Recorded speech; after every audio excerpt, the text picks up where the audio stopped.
আজকের ভিডিওটা কেবল নিজের দায়িত্ববোধের জায়গা থেকে তৈরি করা। দেখুন, এই বর্তমান সিচুয়েশনে মহিলা মাদ্রাসা সম্পর্কে অনেকগুলো কথা বেশি আসছে। তার মধ্যে অন্যতম একটা বিষয় হলো যে আবাসিক ব্যবস্থাপনা বন্ধ করে দেওয়া।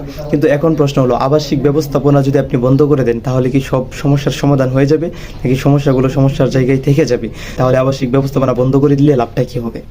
সমস্যাগুলো নিখুঁতভাবে খুঁজে বের করে তার সমাধানের পন্থাগুলো আমাদেরকে খুঁজে বের করতে হবে। তাহলে একটা সহজ সমাধানে আমরা বুঝতে পারবো। এবং যেই বিষয়টা নিয়ে খুব কথা হচ্ছে সেটা হচ্ছে, যে মেয়েটা চোখনায় দর্শন হয়েছে তার উস্তাদের বিরুদ্ধে এই অভিযোগ করা হচ্ছে, কিন্তু উস্তাদ সেই বিষয়টাকে অস্বীকার করছে। এখন বিষয় হচ্ছে, আপনি এই বর্তমান স্মার্ট যুগে এসে তখন আপনি ডিএনএ টেস্ট করতে পারেন, সেটা রিপোর্ট দেখতে পারেন। যখন টেস্ট করেন নাই, রিপোর্ট আসে নাই, তাহলে কিভাবে একজনের কথার উপর ভিত্তি করে আপনি তাকে দোষী সাব্যস্ত করবেন?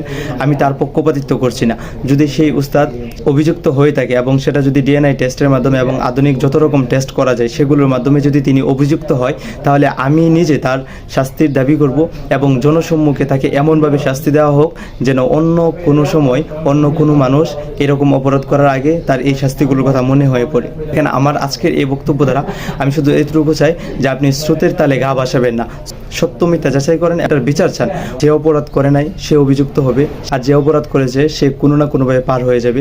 এটা কোনোভাবেই মানা যায় না। আপনারা সেভাবে অভিযুক্তকে, আসামিকে খুঁজে বের করেন এবং জনসম্মুখে শাস্তি দেন, সেই আহ্বান রাখছি প্রশাসনের কাছে।